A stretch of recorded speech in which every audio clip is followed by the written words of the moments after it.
Muito boa noite, sejam bem-vindos. Esta é mais uma edição de Especial Informação. Já estamos na reta final desta série de programas destinada então a fazer um balanço daquilo que foi este primeiro ano após as eleições autárquicas de 2013 e isto nos conselhos que acompanhamos nas nossas diversas plataformas informativas. O destaque desta edição estará assim centrado no concelho da Golgã, onde o nosso convidado de hoje, Rui Lince Medinas, ganhou o referido sufrágio pelo Partido Socialista. E é sobre aquilo que tem sido feito ao longo destes 12 meses que vamos falar então neste especial informação. Já sabe, pode acompanhar-nos através das frequências 98 e 92 FM e ainda pelo nosso site radiohertz.pt, com transmissão em direto para todo o mundo, não só por áudio, mas também por vídeo. Senhor Presidente, boa noite, obrigado pela presença, seja bem-vindo. Vamos então começar pela questão sacramental, digamos assim, tendo em conta o seu programa eleitoral, aquilo que se propôs fazer e ainda só está cumprido o primeiro ano de mandato, e é sobre isso que vamos falar, está satisfeito com aquilo que já conseguiu fazer? Permita-me, antes de mais, que lhe dei as boas noites também, agradecer o convite da Rádio Hertz e cumprimentar todos os ouvintes da mesma e, obviamente, que um programa eleitoral é um programa para um mandato, não é um programa apenas e só para um ano. E, portanto, relativamente àquilo que neste primeiro ano de mandato, enquanto Presidente de Câmara, eu acho que é importante começar por falar primeiro, ainda antes daquilo que já foi feito, mas acima de tudo deixar esta nota que me parece importante, que é dizer que também a própria Câmara Municipal se está a adaptar e se vem adaptando ao longo deste primeiro ano a um novo Presidente de Câmara, porque, como é sabido, o meu antecessor, portanto, exerceu durante 16 anos, 4 mandatos, e é óbvio que no fim de um exercício, de um período tão longo de mandato, é óbvio que a própria organização se vai moldando também à medida que vai percebendo aquilo que é a nova realidade em termos de liderança, da própria variação, e isso também no dia-a-dia, obviamente que faz, no fundo, alterar aquilo que é o relacionamento com os nossos colaboradores e com os nossos funcionários. Posto este ponto prévio e indo à sua questão, obviamente que sim, que neste momento me sinto tranquilo e satisfeito relativamente ao primeiro ano de mandato. Foi um ano de mandato também marcado por uma situação financeira difícil, porque sofremos uma penalização na candidatura do Centro de Alto Rendimento dos Desportos Equestres, penalização essa que teve a ver com o procedimento concursal que à época foi adotado e que, devido à sua não aceitação, pelo menos para já, implicou uma perda de receita para a Câmara Municipal na ordem dos 700 mil euros, o que para os cofres de uma autarquia como a nossa se revelou absolutamente determinante naquilo que é a gestão do dia-a-dia, do ponto de vista do cumprimento dos nossos objetivos e também daquilo que foram as iniciativas durante o primeiro ano de mandato. E, portanto, mesmo assim, não deixámos de cumprir algumas das nossas propostas eleitorais do programa do Partido Socialista, com aqui e acolá alguma negociação que teve que ser feita do ponto de vista do equilíbrio que existe entre o Executivo Municipal, uma vez que o Partido Socialista não tem neste mandato maioria absoluta, mas acima de tudo, neste momento, obviamente satisfeito com aquilo que, entretanto, pudemos já realizar e que, obviamente, de agora em diante teremos possibilidade, uma vez resolvida essa situação financeira e resolvida de forma progressiva, de poder paulatinamente ir cumprindo mais daquilo que foram as nossas propostas eleitorais e que, no fundo, nos levaram à vitória em outubro de 2013. Permita-me sublinhar algumas das palavras que aqui proferiu. Falou então nessa necessidade de adaptação da Câmara a um novo líder. E o líder já se adaptou à Câmara? O líder, entretanto, também já tinha trabalho anterior. Tinha já 2 mandatos enquanto vereador e enquanto vice-presidente da Câmara, mas obviamente que as responsabilidades são diferentes. A exposição é diferente, obviamente, as responsabilidades são diferentes e, portanto, não lhes escondo também que houve, da minha parte, um período de adaptação que hoje está completamente ultrapassado e estabilizado desse ponto de vista, até porque esse período, enquanto vereador e vice-presidente de Câmara, também facilitou, no fundo, esta adaptação. Entendo que demorou mais tempo e demorará ainda mais algum tempo na situação inversa da própria instituição e dos seus colaboradores se poderem adaptar à nova realidade, uma vez que também, em termos de variação, são pessoas que pela primeira vez desempenham esses cargos e, portanto, acabam por elas próprias também se estarem, no fundo, a adaptar a essa nova realidade. Também falou nessas negociações que têm que existir entre o Executivo e eu pergunto-lhe, tem contado com o Executivo, nomeadamente a dita oposição, tem contado com um Executivo cooperante que coloca os interesses do Conselho acima daquelas questões ditas partidárias? É assim, eu penso que durante o período de negociação do orçamento que vigorará até ao final deste ano 2014, da forma como ele foi desenvolvido, com uma envolvência na elaboração desse documento, houve uma aprovação por unanimidade. Nem sempre isso é positivo. Ao longo do ano, no fundo, também por parte da variação, que na sua maioria é nova, também fizeram o seu percurso de adaptação, que eu penso que ainda não está concluído, até porque penso que é importante ter também esse conhecimento da própria instituição e, neste caso, de perceber a capacidade de resposta que ela tem para dar face àquilo que são as novas exigências e a nova forma de estar dos novos vereadores e, portanto, esse é um caminho que ainda está a ser feito, mas houve, ao longo deste ano, acima de tudo, uma postura cautelosa, se assim se pode dizer, porque em muitas das situações houve um sentido de votação, de abstenção, se assim se pode dizer, de não comprometimento com um conjunto de decisões que foram, muitas delas, apenas aprovadas pelo Presidente da Câmara e pelo Vice-Presidente da Câmara, portanto, pelos eleitos do PS. E, portanto, entendo isso como uma forma cautelosa de poder estar, de quem ainda está, no fundo, pela primeira vez, a pisar esses palcos do poder autárquico e que, muito por causa disso, penso eu, terá esse tipo de atitude. A situação nesta negociação do orçamento para o ano 2015, pelo menos para já, em termos de Câmara Municipal, o orçamento foi apenas aprovado com os votos favoráveis dos eleitos do Partido Socialista, portanto do Presidente e do Vice-Presidente da Câmara, com o voto contra do eleito pela coligação, PSD-CDS, e com 2 abstenções do Movimento Independente. E houve algo que me preocupou, sou-lhe sincero, porque, entretanto, é preciso que se tenha a noção do que é verdadeiramente interesse do Conselho. Indo um pouco à questão que colocou, vou-lhe dar um exemplo muito concreto. Em relação a uma das intenções que temos relativamente à área turístico-cultural do Conselho, para poder desenvolver no próximo ano ou nos próximos anos, que é o Museu do Cavalo.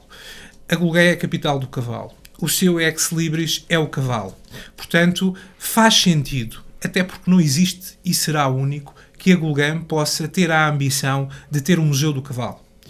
Temos o local, temos as melhores parcerias que podíamos ter nesse capítulo, quer com o Museu Nacional de Arqueologia, quer com o Museu Nacional dos Coxos, que, entretanto, estão ávidos de protocolar com a Gulgã diversas intenções para que isso possa ser uma realidade, e fiquei um pouco apreensivo quando, da parte dos meus pares de variação, me foi transmitido, e por um deles escrito, que o Museu do Cavalo não acresce nada à Gulgã e à marca Gulgã. Isso foi para mim encarado com alguma estupefação, porque entendo que de todo não é assim, de todo não é assim. E da parte das eleitas do movimento independente, houve mesmo uma intenção de esse projeto ser retirado das rúbricas das grandes opções do plano. E parece-me que isso não é positivo. Desde logo porque me parece que isso eleva a Gulgã e exalta a Gulgã, e que, se não for a Gulgã a realizar esse investimento para alargar a sua rede de museus e a oferta da rede de museus, não é nada que não lhe diz respeito, que não faz parte da sua identidade e da sua história. Pelo contrário, o Cavalo é, no fundo, parte integrante da história, da identidade, é o ex-libris da Gulgã. E, portanto, só entendo isso quando não se estão a colocar os interesses do Conselho da Gulgã em primeiro lugar. Permita-me perguntar o seguinte, então, essa discordância de que fala, perante os parceiros neste projeto, podem causar, ou essa desconfiança pode causar alguma desconfiança nesses mesmos parceiros? Pode causar, acima de tudo, preocupação. Porque me parece que é importante. O Presidente da Câmara, por exemplo, nunca iria deixar de estar ao lado e de concordar com qualquer outro projeto noutra área. Por exemplo, em relação à cultura avieira, que é também, no fundo, na freguesia da Zinhaga, obviamente, muitíssimo importante, e o seu centro interpretativo, que foi proposto por uma vereadora. E eu não me manifestei contra, porque penso que tem todo o interesse que assim seja. E, portanto, é uma postura diferente. Eu acho que nós temos que perceber que, na posição em que estamos, a cada momento devemos conseguir abstrair-nos daquilo que são opções puramente partidárias em todos os momentos, e perceber o que é verdadeiramente interessante para o Conselho. Eu acho que ninguém compreende no país que a capital do cavalo não possa ter a ambição de ter um Museu do Cavalo. E, portanto, se temos um conjunto de parceiros de absoluta craveira técnica e científica, se temos uma entidade regional de turismo que, no fundo, concorda também com este projeto, se temos um quadro Portugal 2020, um quadro comunitário que está à porta, que nos permitirá realizar este investimento, e se tivermos a capacidade de o fazer quase a custo zero, ninguém compreenderá, e eu, enquanto Presidente de Câmara, não compreendo como é que não pode haver bom senso dos meus pares de oposição para perceber isto e para, no fundo, poderem não viabilizar essa intenção e essa ambição. E, portanto, eu espero que continue a haver bom senso, e quando estivermos em condições de termos que tomar decisões e deliberarmos, que efetivamente esse bom senso impere e que efetivamente aquilo que se diz que são os interesses do Conselho e da Gulgã, que têm que estar sempre à frente, e devem estar, mas isso deve materializar-se e deve concretizar-se também ao nível das decisões, e saber separar o trigo do joio, como dizemos em linguagem popular, e perceber o que é que de facto é interessante ou não. Neste momento, aquilo que eu entendo e que acho que não deve ser tido em consideração é, por exemplo, ter este raciocínio, presumo, para justificar esta situação. Não, o Partido Socialista não tem maioria, não pode desenvolver durante estes 4 anos projetos de envergadura, que no fundo o beneficiam enquanto estando no poder, e portanto vamos estar aqui 4 anos parados, e daqui a 4 anos logo se verá. Não é essa a minha forma de estar, não é essa a minha postura. E estou em crer que, no momento em que tudo isto se colocar, que haverá bom senso e que nos entenderemos relativamente a estas matérias. E, portanto, este era um exemplo que é recente, que tratou durante o período de reflexão, de análise e de discussão do orçamento, que me parece que é um bom exemplo para atestar aquilo que vai sendo também a nossa relação entre o Executivo, da forma como é o equilíbrio que resultou das eleições. A propósito do orçamento, Sr. Presidente, tendo em conta aquilo que está em vigor em 2014 e aquilo que é proposto para 2015, haverá aqui algumas diferenças significativas? Há, desde logo, uma redução do orçamento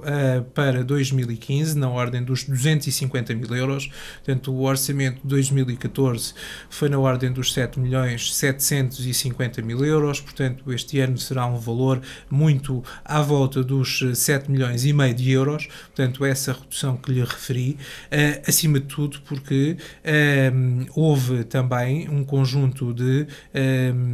diminuição de receitas com que nós estamos confrontados permanentemente, que temos que acomodar a despesa. E temos um outro fator que é absolutamente importante, que é, e que decorre daquela penalização que lhe referi, nós acabamos por alongar o nosso prazo médio de pagamento relativamente aos nossos fornecedores, que têm sido absolutamente extraordinários. E penso que é importante deixar aqui essa palavra, porque não era esse o hábito na Câmara de Gulgã. Recordo-me que em junho de 2014 nós, pela primeira vez, não constávamos na lista da Direção-Geral das Autarquias Locais como municípios a pagar a mais de 90 dias, ou seja, estávamos perfeitamente dentro daquilo que são as exigências da lei dos compromissos e dos pagamentos em atraso. E por essa razão deixámos de estar, alargámos o nosso prazo médio de pagamento e, no fundo, acumulámos dívida. E essa dívida tem que transitar e tem que ser acomodada no orçamento para 2015 e está acomodada, é cerca de 1,5 milhão de euros, que não nos preocupava se fossem valores na ordem dos 50%, que era aquilo que era normal, mas temos que somar aqui os tais 700 mil euros que não conseguimos receber. E, portanto,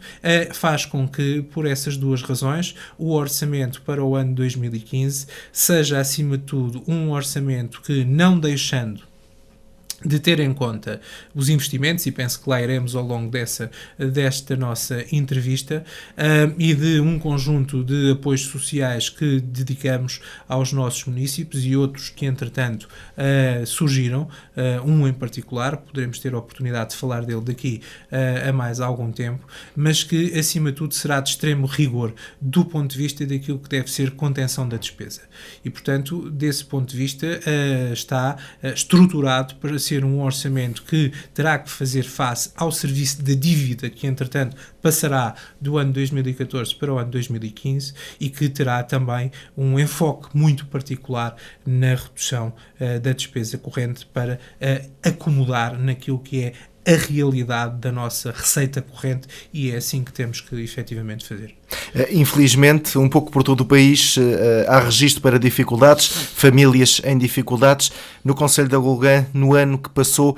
houve necessidade de tomar medidas acrescidas para fazer face às dificuldades de famílias eventualmente carenciadas? Eu dir-lhe que não, convictamente, e porque tenho um conhecimento com uma agência muito grande relativamente àquilo que é a realidade do nosso concelho, desde logo porque temos uma rede social fantástica a funcionar em pleno com todos os parceiros, com as IPSS, com todos os parceiros que fazem parte dessa rede social, e que ainda há 2 dias falava com a diretora do Instituto de Emprego e Formação de Santarém relativamente a um conjunto de candidaturas que estamos a desenvolver e que temos relativamente poucas pessoas com condições para poder integrar esses programas, e que mesmo aquelas que as não tendo também felizmente não são muitas. E portanto, desse ponto de vista, nós temos um concelho em que a base da atividade económica é a agricultura e agora também a agroindústria, e portanto felizmente que há criação de emprego. Não é verdade que a Gulbenkian não consegue atrair jovens talentos, pelo contrário, a Gulbenkian tem atraído jovens talentos que estão a trabalhar nessas áreas. Aquilo que está a acontecer é que efetivamente não se têm fixado alguns jovens que são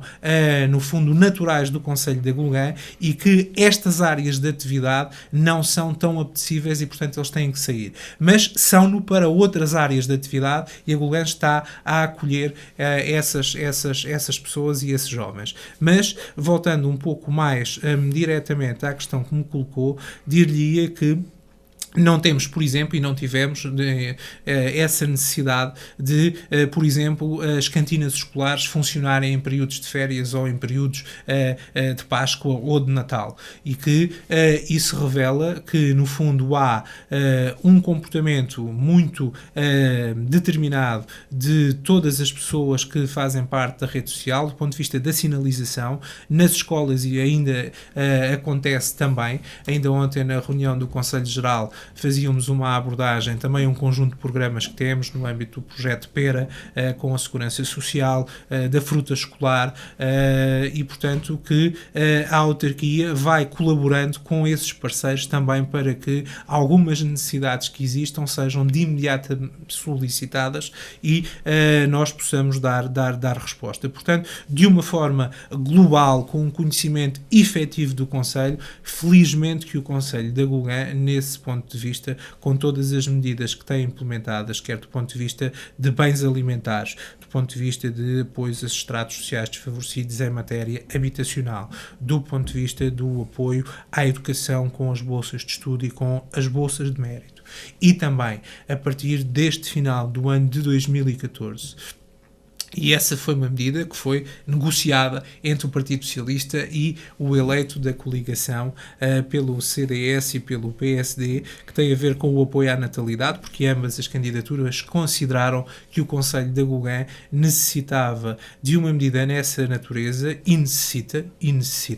porque é um dos concelhos com mais baixa taxa de natalidade do país. Não é pelo apoio que nós vamos dar que isso se inverterá, mas é um sinal importante, junto a outras medidas que o Concelho da Gulbenkian hoje tem, também poder ser diferenciador ativo dessa forma. E, portanto, o apoio à natalidade começará a ser pago já a partir do mês de novembro. Os novos nascimentos terão um apoio único e inicial no montante de 600 euros e depois, durante um período de 2 anos, haverá um pagamento mensal de 65 euros a cada criança que efetivamente venha a nascer. E, portanto, não será suficiente, porque isto é uma medida que isoladamente não terá por si só sucesso, mas se cruzarmos com a questão do emprego e da habitação, então aí eu acho que temos condições para poder efetivamente ajudar os jovens casais e os jovens agregados familiares a poderem pensar em ter mais filhos. E a habitação é atrativa, é sedutora na Gulbenkian? Nós temos ainda alguns problemas, nomeadamente ao nível do arrendamento. Como sabe, a conjuntura económica, no fundo, fez com que, à semelhança de outras áreas, também o custo dos terrenos e a construção nova descesse, e a construção nova também descesse. E, portanto, o mercado de arrendamento acabou por estar mais apelativo. Mas nós temos ainda que conseguir ultrapassar na Gulbenkian, e ainda não conseguimos, a questão do arrendamento a preços mais apetecíveis e mais apelativos. E de conseguirmos ultrapassar um bocadinho aquela reserva que ainda existe aqui e acolá de não se alugar, porque depois, agora no período de São Martinho, se perspectivam uns alugueres mais interessantes. Mas mas é preciso inverter um pouco esta forma de pensar de algumas pessoas, e a Câmara tem um papel também pedagógico no sentido de poder intervir e de fazer essa alteração, e esse é, na nossa opinião, atualmente o problema que se detecta ao nível do mercado de arrendamento. Existem casas para arrendar e, de facto, o valor é que está ainda ligeiramente acima daquilo que eu acho que o mercado na Gulgã deve estar. E, portanto, isso tem dificultado um pouco a fixação de jovens casais. Mas temos, em termos de medida, também um apoio ao arrendamento para os jovens casais e que, portanto, também, de alguma forma, quem reunir esses requisitos pode ser apoiado e tem vindo a ser apoiado, mas, como lhe dizia, no fundo, isoladamente o apoio à natalidade por si só não resolve, mas cruzado e articulado com a questão da habitação e com a questão do emprego é uma ferramenta importante do ponto de vista de fixar jovens e de atrair outros para o nosso concelho e dessa forma inverter progressivamente o problema que, do ponto de vista da demografia, temos efetivamente no nosso concelho e que não é como avestruz de meter a cabeça na areia que o resolvemos, é com medidas concretas no dia-a-dia para inverter essa tendência. Em termos de emprego, de investimento durante estes últimos 12 meses, teve a procura de que estava à espera por parte de investidores, de empreendedores, ou também aqui neste setor algum retraimento? Sim, eu tenho que dizer o seguinte, portanto, nós temos que analisar esse assunto em duas dimensões. Numa que é o crescimento orgânico das empresas que já existem e que já estão instaladas, e desse ponto de vista o crescimento das empresas de maior referência no concelho da Gulgã tem-se verificado e tem criado novo emprego. A empregabilidade tem sido assegurada, muito à custa também daquilo que é a visão estratégica para mercados externos e para exportação. E isso tem sido, neste momento, e ainda com a conjuntura que atravessamos, de facto, o que se tem verificado, com muita criação de postos de trabalho, algumas dezenas de novos postos de trabalho. E isso também significa que há confiança também no território e no concelho para continuar, no fundo, a fazer essa aposta. Do ponto de vista de novos investimentos de grande dimensão, ainda não. Mas eu acho que a Gulgã também tem uma outra diferenciação que, ao nível turístico e cultural, tem criado algumas pequenas unidades e essas unidades têm gerado alguns postos de trabalho. E penso que tem todas as condições para que no futuro isso continue a acontecer. Porque há um conjunto de recursos absolutamente fantásticos e únicos que o concelho dispõe do ponto de vista patrimonial, do ponto de vista dos recursos da natureza, o que falávamos em relação ao cavalo, que têm permitido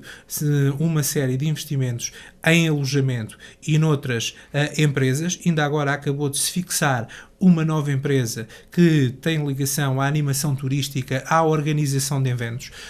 Era até uma pessoa que estava num programa ocupacional na Câmara Municipal e que saiu para constituir a sua própria empresa porque acredita e tem confiança que o Concelho da Gulgã pode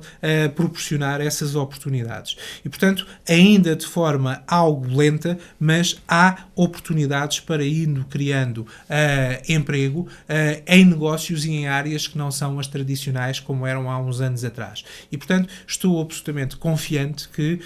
no futuro, assim a conjuntura económica nos vá permitindo também melhorar, que esse investimento regressará. Continuamos a ter procura em relação à segunda e a terceira habitação. Isso já se vai sentindo na nossa divisão de obras de urbanismo e ambiente. Lá está associado também ao cavalo, o ex-libris do Concelho. E como o Concelho tem também uma ferramenta que o torna competitivo com outros do ponto de vista da reabilitação urbana, toda a zona urbana da Gulgã é uma área, está delimitada por uma área de reabilitação urbana, com todos os benefícios que isso tem, portanto, permite-nos também aí ter uma vantagem competitiva para, no fundo, ir conseguindo fixar pessoas e, ao mesmo tempo, também reabilitar o património. Temos então aqui uma Câmara da Gulgã preocupada em incentivar as pessoas, os mais jovens, fundamentalmente, e eu agora pergunto-lhe o seguinte: Está aqui a Câmara a fazer o seu trabalho. Do lado do Poder Central, sente que há a ajuda necessária para que estes conselhos do interior possam efetivamente concretizar os objetivos a que se propõem? De todo não, porque é assim, as autarquias são quem tem contribuído do ponto de vista do perímetro de consolidação do Estado Central, que tenha feito um esforço enormíssimo, juntamente com os cidadãos. E aquilo que podemos constatar é que as autarquias acabam por ser, no fundo, instituições que consolidam para o perímetro da administração central, que têm um contributo absolutamente extraordinário ao longo destes últimos anos. Perdendo cada vez mais autonomia, porque efetivamente ela já não existe, e portanto a autonomia do poder local é hoje um assunto e um tema muito discutível, perdendo serviços. No caso da Câmara de Agulhã, perdeu o Tribunal, porque o passar a uma secção de proximidade claramente não é a mesma coisa, e estamos absolutamente convictos que mais ano, menos ano, será mais um Tribunal que engrossará, no fundo, o número dos encerramentos que já se verificaram, num edifício que pertence, no fundo, ao Estado, onde não há gasto absolutamente nenhum, um Tribunal que tem, pelas suas características, do ponto de vista da sua localização, segurança do ponto de vista da necessidade, se é necessário, fazer alguma evacuação em alguma situação de risco que outros não têm, e que, portanto, tem aqui uma comarca, ou tinha uma comarca na organização antiga, que abrangia não só o concelho de Agulhã, mas também o concelho da Chamusca, que é um dos maiores concelhos do país, e que, do nosso ponto de vista, e dissemos que efetivamente é uma perda, mas acima de tudo é uma perda para os cidadãos, que vão ter mais dificuldade no acesso à justiça, vão ter que despender mais recursos que não têm para outras prioridades, e portanto a justiça vai ser mais cara. Há uma rede de transportes que compense isso ou não? Não há de todo uma rede de transportes que compense isso, muito frágil e muito débil, mas que acima de tudo, mesmo aquela que existe, vai implicar novos custos que anteriormente não existiam. E passo da área da justiça para a área da saúde, que efetivamente nos tem preocupado muitíssimo, que motivou já, quer da minha parte, quer da parte dos seus presidentes de juntas de freguesia, deslocações a Lisboa para, em conjunto com todos os grupos parlamentares da Assembleia da República, e em particular com todos os deputados eleitos pelo Círculo de Santarém, denunciarmos aquilo que nós entendemos que é uma absoluta desconsideração pelas populações. Atualmente não há capacidade de resposta para colocar médicos de família onde eles são necessários. Eu devo dizer-lhe que numa das reuniões que tivemos com o Presidente do Conselho Diretivo da Administração Regional de Saúde de Lisboa e Val do Tejo, me foi dito a determinado momento que eu era um Presidente de Câmara privilegiado face aos meus colegas presidentes de Câmara de Alzíria, porque não tinha um único município sem médico de família. Porque todos os outros, entretanto, com a aposentação do médico de família, tinham sido retribuídos pelo ficheiro dos 3 médicos que, entretanto, sobraram. E eu, perentoriamente, transmiti ao Sr. Presidente que não me sentia nada assim e continuo a não sentir. E, portanto, continuamos a trabalhar. Ainda há pouco tempo tivemos, uma vez mais, com a nova diretora do Agrupamento de Centros de Saúde de Alzíria para, no fundo, encontrarmos uma solução que possa repor no imediato esse 4º médico de família, e que isso permita, no fundo, por exemplo, na freguesia do Pombalinho, reabrir a extensão de saúde, porque aquela população com características e com particularidades e com especificidades absolutamente únicas, uma população idosa, uma população carenciada, necessitada de apoio de proximidade, não pode nem deve estar a deslocar-se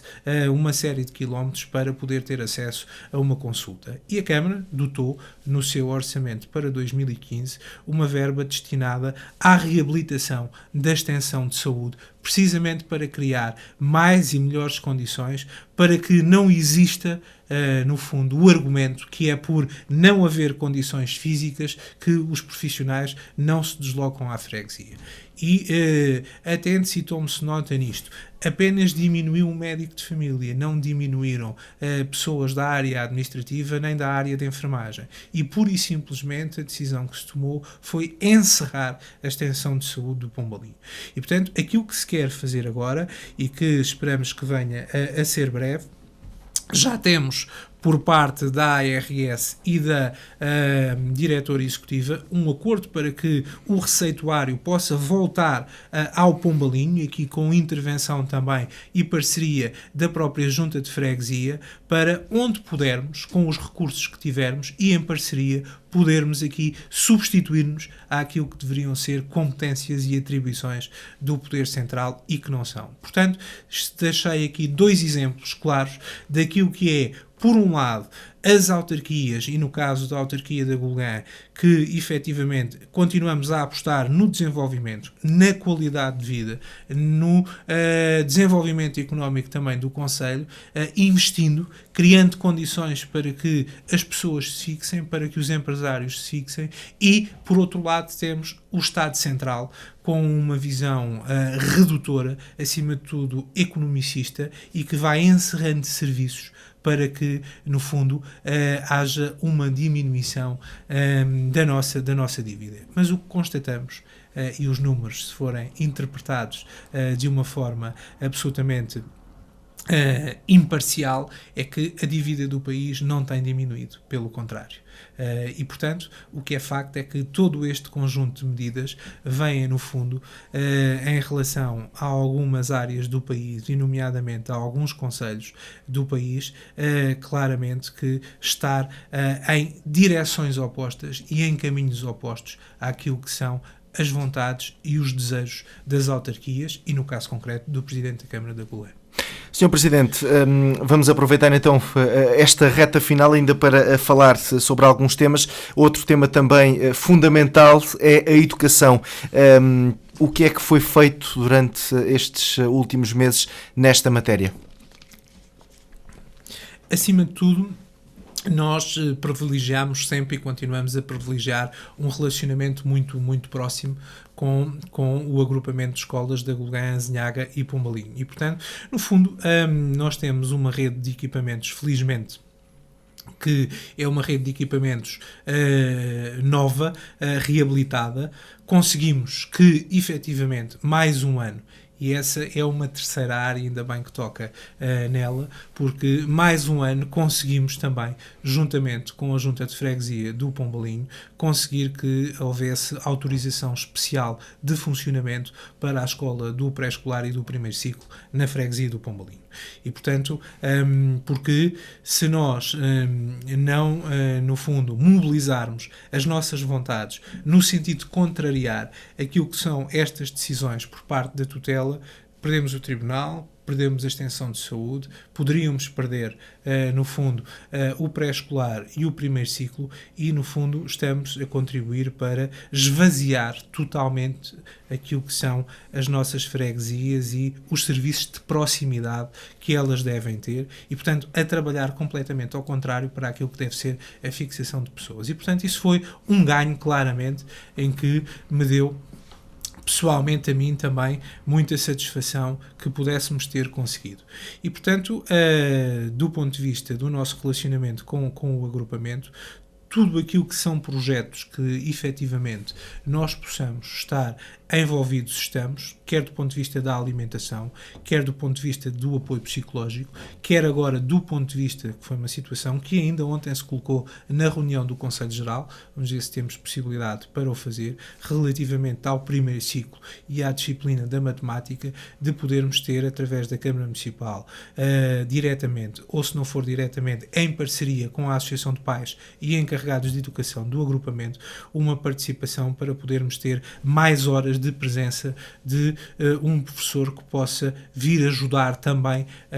à melhoria do rendimento escolar dos alunos, porque consideramos todos que é, no fundo, nestes primeiros anos que as bases devem estar bem solidificadas e absolutamente adquiridas, e é necessário que isso aconteça também com mais horas de disponibilidade por parte dos docentes. E, portanto,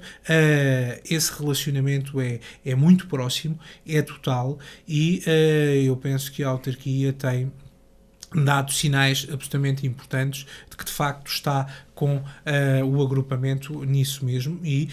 as áreas em que lhe referi há pouco, o apoio que damos também nas bolsas de estudo, o apoio que damos às bolsas de mérito, são sinais inequívocos que, efetivamente, do ponto de vista das nossas competências na área da educação,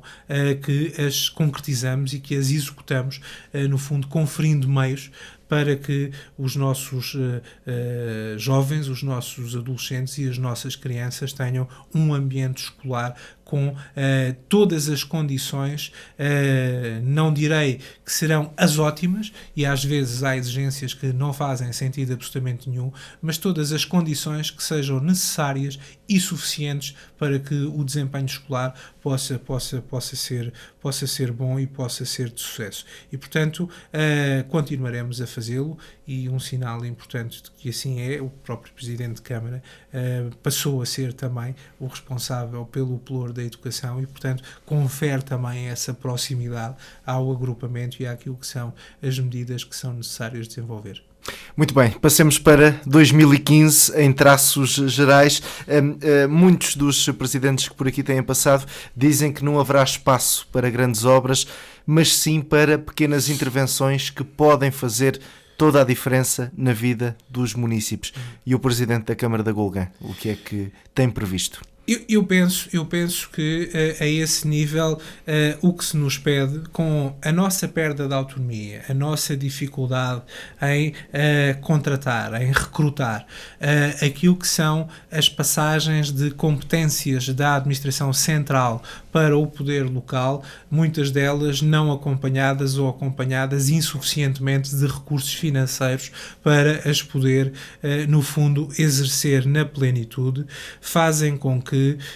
nós tenhamos, acima de tudo, que ser mais cautelosos e mais seletivos e mais rigorosos também.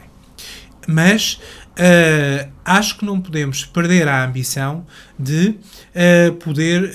coexistir naquilo que são as medidas de apoio social aos nossos municípios, os mais carenciados e os não carenciados. E deixe-me dar um exemplo, porque há pouco não referi isso. O apoio à natalidade não vai ter diferenciação absolutamente nenhuma relativamente aos rendimentos dos agregados familiares. Porque eu acho que a determinado momento nós não podemos ser também tão redutores e de estarmos sempre vocacionados para os agregados familiares que têm mais dificuldades. E esta é claramente uma medida, e bem, parece-me, pareceu-nos, que efetivamente não deve fazer essa distinção. É uma medida de incentivo à natalidade, ponto. Ou seja, independentemente dos rendimentos dos agregados familiares, eles devem ser incentivados e incentivamos da mesma maneira. E, portanto,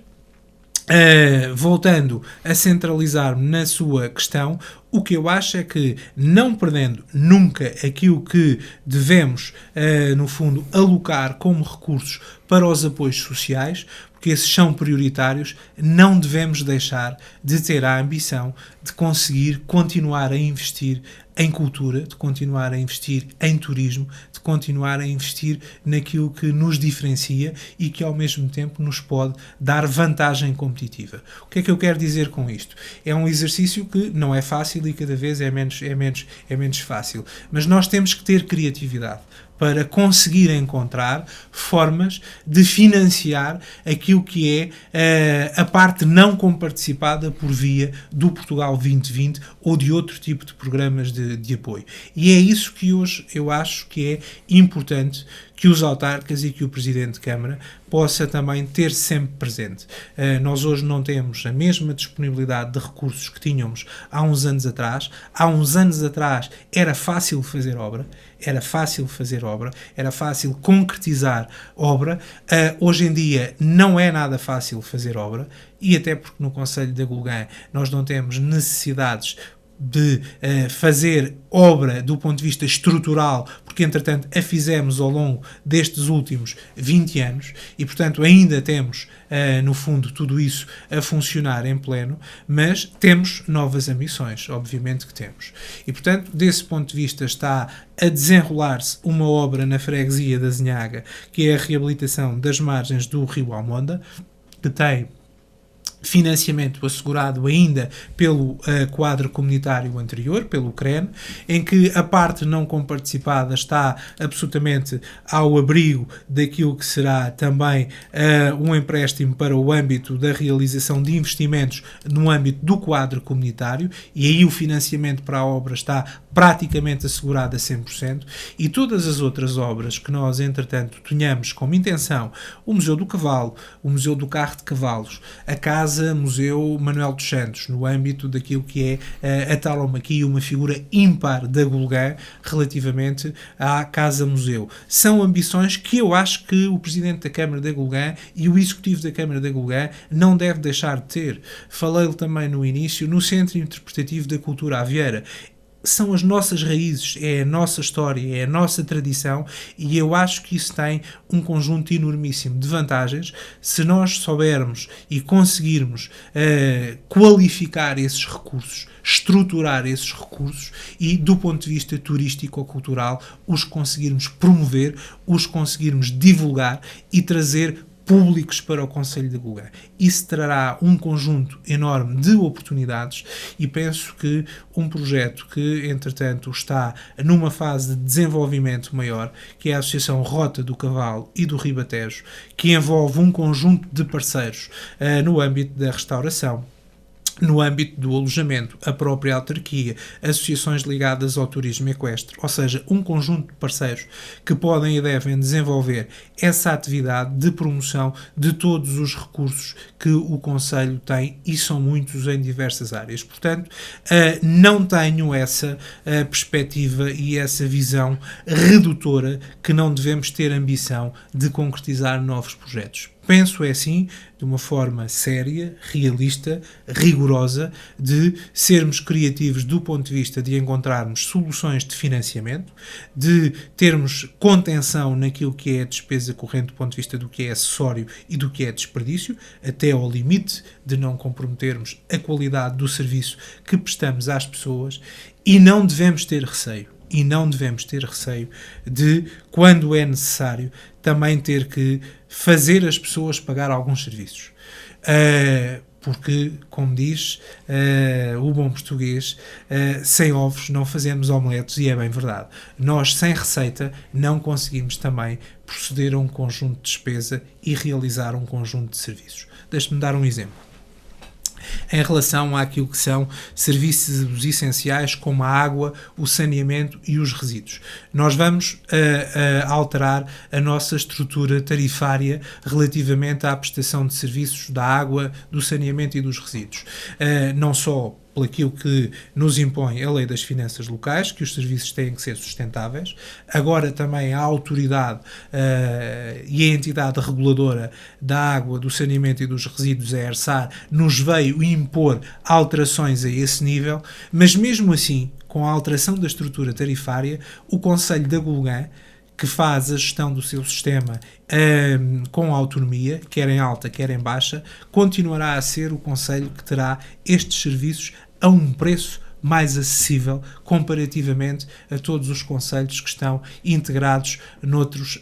agrupamentos e noutras empresas. Uma grande mais-valia à nossa volta. E isso é, de facto, uma grande mais-valia. Mas isto tem que ser também percebido pelos nossos municípios. Ou seja, não se pode ter sol na eira e chuva no naval. Ou seja, nós não podemos continuar a ter isto, mas sem ter um esforço da parte deles também, do ponto de vista de terem que pagar um pouquinho mais para nós lhe prestarmos esse serviço. Porque é assim, a questão da dívida que nós temos resulta também não só de despesa alguma que se faz do ponto de vista do dia-a-dia, mas também pela não sustentabilidade dos serviços que prestamos. Se eu lhe disser, e disser aos municípios do meu concelho, que relativamente à água nós estamos com sustentabilidade, ou seja, o que nos custa, no fundo, fornecer água aos nossos municípios, ela é paga para aquilo que os nossos municípios nos pagam, mas se formos para o saneamento e para os resíduos, as receitas de saneamento que atualmente temos apenas cobrem 30% dos custos que nós temos. Ou seja, 70% desse serviço, no fundo, acaba por se acumular em dívida, porque não há receita para acompanhar essa necessidade. E no caso dos resíduos é um pouquinho menos, mas não é muito menos. Apenas cobre 40%. Portanto, nós vamos fazer esta atualização de uma forma progressiva, mas há necessidade de a fazer. Não só por imposição, e isto temos que ser frontais também quando dizemos isto, não nos devemos refugiar só e apenas que é uma imposição da entidade reguladora, mas temos necessidade de dizer às pessoas com clareza que se não houver cada vez mais e progressivamente tendência para a sustentabilidade, nós não arrecadamos receita suficiente e acumulamos dívida. E, portanto, no fundo, é assim, temos que ter receita para poder acomodar despesa e gerir bem. Muito bem, Sr. Presidente, já esgotámos o nosso tempo, mas vou 2 minutinhos para destacar o início deste evento maior no Concelho. A propósito, nesta sexta-feira a ERTE vai efetuar-se um direto da Golgã, capital do cavalo, a propósito do arranque da Feira Nacional do Cavalo. 2 minutinhos, tudo a postos, acredito eu. Tudo a postos, não poderia ser de outra forma para esta 39ª edição da Feira Nacional do Cavalo, 16ª da Feira Internacional do Cavalo Lusitano e da Decana e Secular Feira de São Martinho, desde 1571. Obviamente que sim, deixar-lhe 2 ou 3 notas que me parecem importantes do ponto de vista da programação artística e cultural que acompanha sempre e que integra sempre o programa. Já amanhã, na Casa Estúdio Carlos Relvas, a exposição de fotografia Visões, que é uma descoberta até ao interior do olho humano, do professor António Travassos, que no fundo, no templo da fotografia, permite, na contemporaneidade dos nossos tempos, ter uma exposição absolutamente única e que eu acho que vai ser muitíssimo interessante, porque acaba por ter uma nova dinâmica expositiva na Casa da Fotografia, com uma exposição de fotografia. Dizer-lhe também que, do ponto de vista destacar neste primeiro fim de semana a Taça de Portugal de Trek, que entretanto não tínhamos ainda realizado, e também no segundo fim de semana Taça de Portugal das corridas de cavalo a trote e a galope no Centro de Alto Rendimento dos Desportos Equestres. E uma nota muito particular que me parece absolutamente importante dar. Nós vamos ter no dia 9 e no dia 10 o primeiro campeonato de hipismo interescolar. Vamos ter cerca de 150 de jovens e de adolescentes que estão por esse país fora, no fundo, a aprender a equitação nas escolas profissionais agrícolas e desenvolvimento rural, a que se juntou a Academia Militar e o Colégio Militar, e que, portanto, no fundo, vão ter no palco maior do país, que é a Golgã, que é a capital do cavalo, essa possibilidade de mostrarem aquilo que vão fazendo ao longo do ano letivo nessa aprendizagem, e que terá na Feira Nacional do Cavalo a primeira jornada, a segunda será em março e depois a terceira, antes do final do ano letivo, será em maio na Expo Ego. E, portanto, acho que a Golgã e a Feira Nacional do Cavalo e a Câmara Municipal têm também esse dever e essa obrigação de promover, de divulgar e de mostrar na maior feira do país aquilo que se vai fazendo nas escolas profissionais e que esses alunos vão fazendo, até porque é o palco que lhes dá adrenalina, que lhes causa alguns nervos, mas que também os vai educando e habituando a estes palcos de competição. E, portanto, é obviamente uma satisfação ter também no nosso programa essa particular prova e esse campeonato de hipismo. Dar-lhe nota também, que me parece absolutamente relevante, do ponto de vista das visitas que iremos ter no Conselho de membros do Governo. Na terça-feira, dia de São Martinho, dia 11, estará o Sr. Secretário de Estado do Desporto e Juventude, Dr. Emílio Guerreiro, para a assinatura do acordo de parceria da Comissão de Gestão Local do Centro de Alto Rendimento de Esportes Equestres, IPES-Gulgã, com a Câmara Municipal e com a Federação Equestre Portuguesa e com o Instituto Português da Juventude. Teremos o prazer de receber na sexta-feira, dia 14, o Sr. Ministro da Economia, o Dr. António Pires de Lima, que estará na Gulgã também para uma visita à feira e num almoço com empresários da área agrícola e agroindustrial. E no sábado e no domingo, dia 15 e 16, o Sr. Secretário de Estado, Dr. Nuno Vieira e Brito, o Secretário de Estado da Alimentação e da Investigação Agroalimentar, que vai estar connosco também para, no fundo, fazer a visita oficial ao certame e para poder estar no dia 16 nas corridas de cavalos. E, portanto, para terminar mesmo, eu acho que são motivos muitíssimo apelativos, muitíssimo interessantes, com um programa muito diversificado, mas ao mesmo tempo também muito atrativo, para que nesta época do ano as pessoas se possam deslocar a Gulgã. Deixo esse convite ao auditório da Rádio Hertz e a todo o país e fora do país, porque nos orgulhamos muito de, neste período, de sermos anfitriões de Portugal. A Gulgã, como eu costumo dizer, é por esta época do ano, por época de São Martinho, a anfitriã de Portugal. Temos gosto em receber, temos orgulho em poder receber quem nos visita e, portanto, deixar de tudo aquilo que de melhor temos para oferecer, a nossa gastronomia, o nosso alojamento, a nossa hospitalidade e, acima de tudo, aquilo que é, no fundo, a referência da nossa história. Ou seja, um certame que é único no país e no mundo e, portanto, fica o convite para que todos se possam deslocar à Gulgã neste período da Feira Nacional do Cavalo. Muito bem, fica esse convite e também a promessa de que nesta sexta-feira vamos falar com mais a propósito daquilo que está programado para a feira. Sr. Presidente, muito obrigado pela sua presença e até uma próxima oportunidade.